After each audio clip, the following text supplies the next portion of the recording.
Good morning मेरे प्यारे बच्चों। आज हम अपठित गद्यांश के बारे में पढ़ेंगे। ये व्याकरण का ही एक टॉपिक है।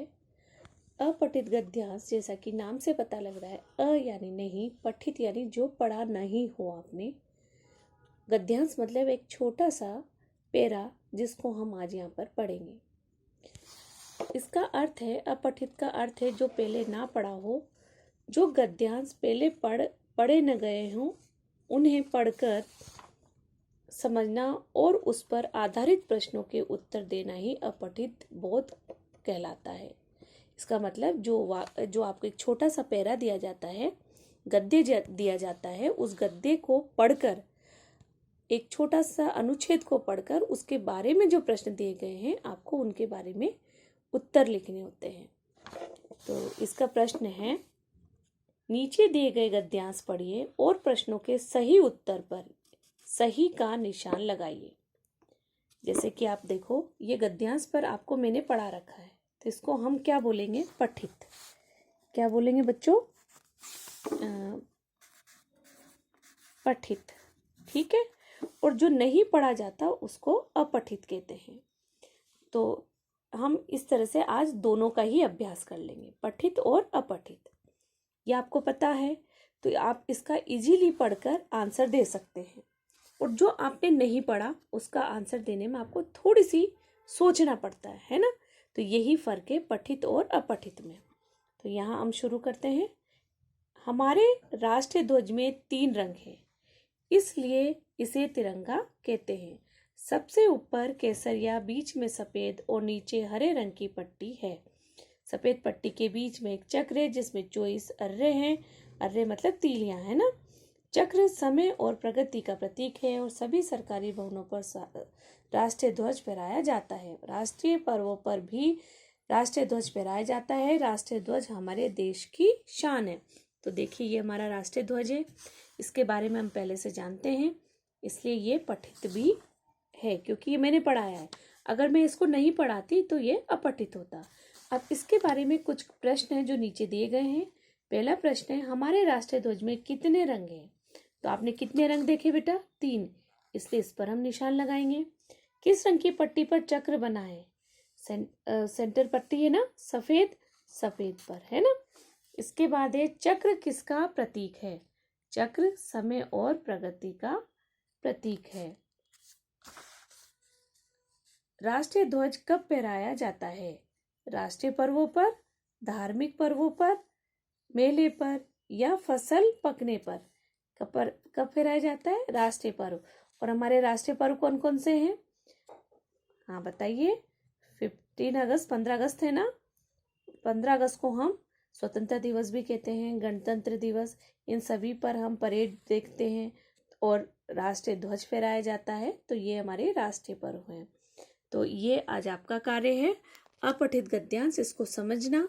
और पठित गद्यांश भी है, और ये तो पठित हुआ क्योंकि आपने पढ़ लिया। अब देखिए, एक छोटी सी कहानी इसमें दी हुई है। ये आपका अपठित गद्यांश है। निम्नलिखित गद्यांश को पढ़कर पूछे गए प्रश्नों के सही उत्तर लिखिए। ये आपका प्रश्न है। एक छोटी सी कविता है, यहाँ मैं पढ़कर सुना रही हूँ आपको। एक राजा था।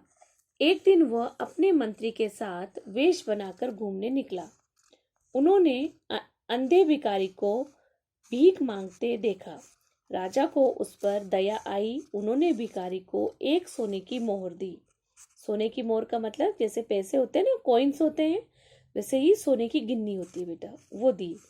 भिखारी ने उन्हें दुआ दी और कहा, तुम्हारा भला हो, मगर अब मेरे सिर पर एक चपत लगाओ। राजा ये सुनकर हैरान रह गया कि भिखारी ने बताया कि वो पहले बहुत अमीर था, परंतु लालच के कारण उसकी ये दशा हो गई, इसलिए वह अब चपत लगवाकर अपनी गलती को सजा भुगतता है।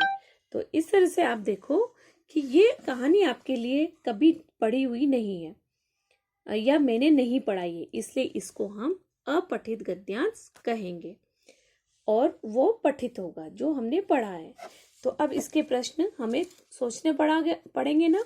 और पठित गद्यांश को पढ़ने के लिए या अपठित गद्यांश को पढ़ने के लिए पहले आप उसको ध्यान से पढ़िए। उसके बाद दिए गए प्रश्नों को पढ़कर उसमें से उनके आंसर को चुनिए। और ये सब एक के बाद एक लाइन वाइज आपको आंसर मिलते चले जाएंगे। तो पहला है, राजा किसके साथ घूमने निकला।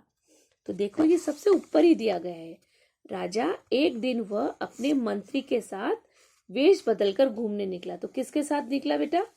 मंत्री के साथ, है ना। तो इसलिए इसका आंसर क्या होगा? मंत्री। ये देखिए मैंने मंत्री पर टिक लगाया है। रानी के साथ, मंत्री के साथ, राजकुमार के साथ। किसके साथ निकला था वो? या सेवक के साथ, मंत्री के साथ। तो मंत्री पर हम इस पर टिक लगाएंगे। दूसरा है, राजा को रास्ते में कौन दिखाई दिया?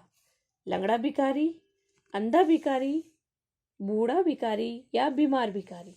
देखिए कौन मिला था उसको, ध्यान से देखेंगे हम, है ना। उन्होंने एक अंधे भिखारी को भीख मांगते देखा। तो कौन नजर आया आप उनको? अंधा भिखारी। तो हम यहाँ पर अंधे भिखारी पर टिक लगाएंगे। देखिए ये है आपका ग आंसर। इसके बाद राजा ने भिखारी को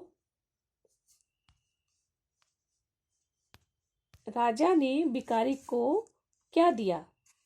सोने की मोहर। राजा ने भिखारी को क्या दिया? सोने की मोहर, सोने का सिक्का, चांदी का सिक्का या पीतल का सिक्का। तो क्या दिया था उसने? सोने की मोहर। तो आपने देखा कि इस तरह से, मैं देखिए फिर से आपको जूम करके दिखा रही हूँ। ये देख लीजिए आप। तो ये मैं जूम कर रही हूँ, आप इसको पढ़ना और इसको धीरे धीरे फिर से समझना। और इसके पढ़ने के बाद आप इन क्वेश्चनों को समझना कि ये मैंने किस तरह से किए हैं। पहले पढ़ना है, फिर एक के बाद इन प्रश्नों को हल करना है। तो आपने देखा मैंने आज आपको 2 पढ़ाए और दोनों को ध्यान से पढ़कर ही आंसर मैंने दिए। तो आपको भी यही प्रैक्टिस और कोई लेकर और अपनी मम्मा या अपने मम्मा से बोलना कि वो छोटे छोटे प्रश्न बनाकर आपको दे और आप इस तरह से उसको नई नई प्रैक्टिस करना। जय हिंद।